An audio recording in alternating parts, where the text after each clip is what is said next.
and I'm not worthy of you, Lord. Please guide me. Forgive me. Na kailangan pala magpatawad ka sa mga nagkasala sa'yo. You cannot just ask forgiveness and period. Okay? Pero you have to forgive others pala. Sabi pa, paano ba magdasal? Sabi ganito lang, Ama namin sumasalangit, sambahin ang ngalan mo, mapasa amin ang kaharin mo, sundin ang loob mo dito sa lupa para na sa langit. Bigyan mo po kami ng kakanin sa araw-araw, doon palang humiling, ano? Patawarin nyo kami sa aming mga utang.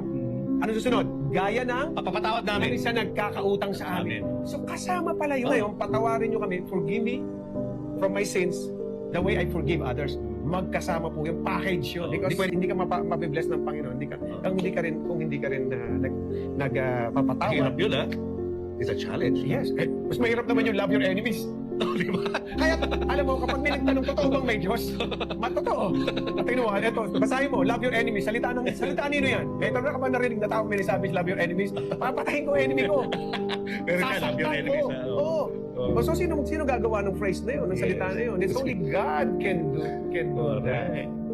But He loved His enemies.